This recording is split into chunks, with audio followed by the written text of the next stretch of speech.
दोस्तों क्या आप जानते हैं मच्छर संभोग कैसे करते हैं और मच्छर पैदा कैसे होते हैं? क्या आपको पता है कि मच्छर जब काटता है तो वह आपका कितना खून चूस लेता है? और क्या आप जानते हैं ऐसी कौन सी जगह है जहां पर मच्छर नहीं होते? और हमारे प्राइवेट पार्ट पर मच्छर कभी डंक क्यों नहीं मारते? और क्या आपको पता है मच्छरों का भोजन क्या होता है? अगर नहीं पता तो बिना स्किप किए वीडियो को अंत तक जरूर देखना। ये है दोस्तों रियल लाइफ अट्रैक्टर जो कि हर साल अफ्रीका में 45 सेकंड में किसी एक को मौत के घाट उतार देते हैं। अब सोचिए नन्हा से यह जीव कितना ताकतवर होता है जो अपने एक डंक से किसी की जान ले सकता है। आपकी मुलाकात रोज इससे होती है, आपको जानकर हैरान होगी। हम जिस मच्छर की बात कर रहे हैं ये दुनिया में इंसानों से भी पहले से घर जमाए बैठे हैं और ये ऐसे जीव जो दुनिया के हर देश में पाए जाते हैं और बेधड़क कहीं भी आते जाते हैं। इसके आने जाने पर कोई भी पाबंदी नहीं लगा सकता है। ये तो भैया प्रधानमंत्री से भी ऊपर हो गए आजकल। और अगर इनके स्पीशीज की बात करने बैठ जाए तो ये लगभग 225 से ज्यादा मील जाएंगे। कभी कभी आप भी सोचते होंगे कि छोटा सा दिखने वाला ये मच्छर हमारा क्या बिगाड़ सकता है। अपने इस ख्याल को दूर कर लीजिए दोस्तों, ये अकेला 10-10 पर भारी है।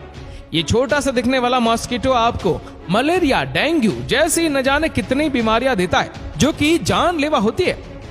ये जब चाहे जिस पर चाहे वहां अटैक कर देते हैं। दरअसल ये मच्छर जब हमें काटते हैं तो हमारी स्किन का वह हिस्सा जहां वह काटते हैं वहां सुन्न हो जाता है और उसी दौरान अपने ये डंक ह्यूमन बॉडी में डाल देते हैं। जैसे दोस्तों उनको ब्लड वेसल्स मिल जाते हैं तो मच्छर ब्लड वेसल्स के अंदर अपने स्लाइवर इंजेक्ट कर देता है जिससे ब्लड की क्लोटिंग ना हो और वो आराम से खून का रसपान कर सके। और हमारी बॉडी भी दोस्तों बहुत स्ट्रांग होती है और जब भी कोई बाहरी चीज जैसे कि मच्छर का स्लाइवा ही ले लीजिए ये बॉडी में जाते हैं तो बॉडी उसको एक एलर्जी मानती है और तुरंत ही एक्टिव हो जाती है और मच्छर के स्लाइवा के खिलाफ हमारी बॉडी जंग छेड़ देती है और साथ ही हिस्टामिन नाम का एक ज्ञापन भी छोड़ दिया।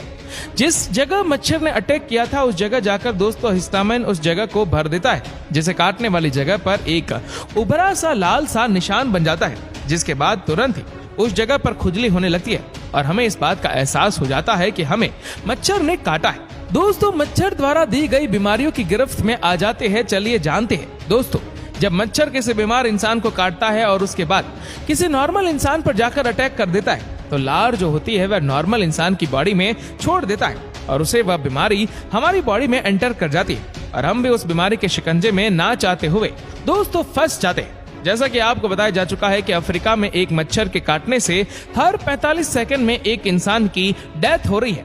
और अगर आप ये सोच रहे हैं कि मच्छर केवल मनुष्य पर अटैक करता है तो आप बिल्कुल गलत सोच रहे हैं। ये न केवल इंसानों पर बल्कि जानवरों पर भी अपनी मनमर्जी चलाते हैं। आइए बताते हैं दोस्तों मच्छरों के भोजन के बारे में। अगर हम उनके भोजन की बात करें तो आप सबके दिमाग में यही बात आएगा कि मच्छर तो भाई खून पीते हैं, उसी पर जिंदा रहते हैं। पर आप यहाँ पर गलत है क्योंकि मच्छरों को खाना खून ही नहीं बल्कि दोस्तों ये फल फूलों पेड़ पौधों का रस भी पीकर अपनी खुराक लेते हैं और इनका खाना इंसान का खून नहीं होता। और चलिए इनके बारे में कुछ इंटरेस्टिंग बातें मैं आपको बताता हूँ। जब भी आपको मच्छर काटता है तो भाई आप ये जान लीजिए आपको किसी मादा मच्छर ने काटा है क्योंकि मेल मच्छर काटता नहीं है।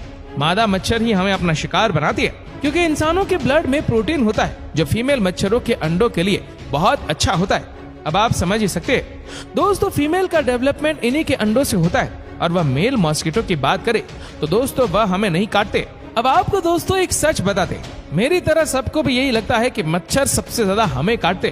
तो आपको बता दूं इसके पीछे भी दोस्त बहुत बड़ा कारण छुपा हुआ है। दरअसल मच्छर सबको एक तरीके से नहीं काटते। कुछ लोग लैक्टिक एसिड निकलते हैं जो मच्छरों को अपनी तरफ खींचते हैं और ऐसा भी देखने को मिलता है कि मच्छर ओ ब्लड ग्रुप के लोगों को ज्यादा काटते हैं। मच्छर तो हमारे जीवन का एक अटूट हिस्सा बन गए। इसका एक कारण तो खुली नालियां और गंदगी है। क्या आप जानते हैं दोस्तों ऐसी कौन सी जगह है जहाँ पर मच्छर नहीं होते? तो आपको जानकर हैरानी होगी। दुनिया में ऐसी भी जगह है जहाँ पर मच्छर होते ही नहीं है। जी हाँ, पर क्यों नहीं होते इस बात को मैं बताऊंगा। आपको ऐसा बिल्कुल भी सोचने की जरूरत नहीं है कि दोस्तों मार्टिन ओडोमस की वजह से मच्छर नहीं पाए जाते, बल्कि इसके पीछे एक कारण है। वह कारण यह है कि इन जगहों पर मच्छर नहीं होते। हम बात करें दोस्तों आइसलैंड की, ये एक ऐसी जगह है जहाँ पर मच्छर की एक भी ब्रेड नहीं पाई जाती है। ये हम सभी जानते हैं कि आइसलैंड नॉर्थ पोल के नियर है, जिसकी वजह से वहाँ पर अधिकतर बर्फ जमी रहती है और इसी ठंडे वेदर की वजह से मॉस्किटो वहाँ पर सरवाइव नहीं कर पाते हैं। क्योंकि दोस्तों मॉस्किटो को गर्म जगहों पर रहना ज्यादा कंफर्टेबल लगता है। पर दोस्तों मेरा इस बात से कहने का मतलब बिल्कुल भी नहीं है कि मच्छर और ठंडी जगह पर नहीं रहते। अब आप सोचते होंगे ऊपर तो मैंने कह दिया कि मच्छर भाई ठंडी जगह पर नहीं रह सकते, अब मैं बोल रहा हूँ ठंडी जगह पर मच्छर हो सकते, तो आप भी गुमराह ना हो। इस बात को इस तरह से समझे कि मच्छर की जो लाइफ साइकिल होती है उसमें लार्वा, प्यूपर, अडल्ट, इन 4 चीजों में नर मच्छर केवल 1 से 1.5 हफ्ते तक जीवित रहता है, और अगर मादा यानी कि फीमेल की बात करें तो वह कम से कम 3 हफ्तों तक सरवाइव कर सकती है।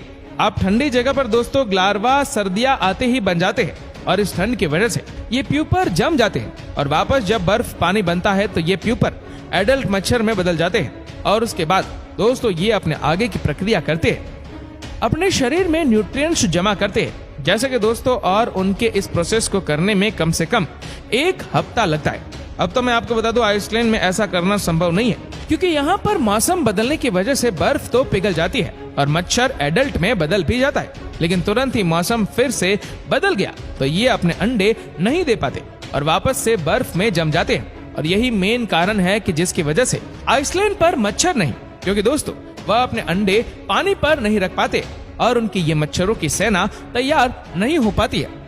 कैसे पाए इन मच्छरों से छुटकारा? दोस्तों आज तो सारी दुनिया ही मच्छरों की गिरफ्त में। इनसे छुटकारा पाने के लिए वैसे तो कई सारे सीधे साधे तरीके हैं जिनसे मच्छरों से छुटकारा पा सकते हैं, पर वैज्ञानिकों ने अपनी एक रिसर्च में हम लोगों के सामने एक बात रखी है कि अगर हम एरियल स्प्रे का यूज करें तो ये मच्छरों को दूर भगाने का बेहतरीन तरीका है। पर इस बात में धोखे में ना रहे कि मच्छर दुनिया से खत्म हो जाएंगे, बस थोड़ी राहत जरूर मिल जाएगी। इसके अलावा भी एक तरीका है जिससे ये मच्छर का रिप्रोडक्शन पार्ट कम किया जा सकता है, और इन टेक्नोलॉजी का इस्तेमाल करके मच्छरों को दुनिया से धीरे धीरे करके खत्म कर सकते हैं, क्योंकि टेक्नोलॉजी के द्वारा मच्छरों का रिप्रोडक्शन पार्ट धीरे धीरे कम होने लगेगा और एक्शन नहीं होगा तो मच्छरों की संख्या नहीं बढ़ेगी। दोस्तों हमारे फ्यूचर में इनमें से कोई ना कोई तरीका अपनाकर मच्छरों से हमें आराम जरूर मिल जाएगा, और मच्छर जो काटते हैं उसे लोग बीमार होते, अपनी जान गंवाते, ये भी नहीं होगा। बच्चे बड़े आराम से जहाँ चाहे वहाँ घूम सकते हैं बिना किसी परेशानी के, वरना आजकल तो यार कितनी प्रॉब्लम होती है। जब भी आप पार्क में जाओ, ऐसी जगह पर भी जाओ जहाँ ग्रीनरी होती है, वहाँ पर भी मच्छरों का डेरा जमा होता है। दोस्तों अगर बात करें कि मच्छर इस दुनिया से खत्म हो जाते हैं तो क्या इसका असर लाइफ साइकिल पर पड़ेगा? ऐसा माना जाता है कि मच्छर पानी में से हार्मफुल जर्म्स को खाकर पानी को साफ करते।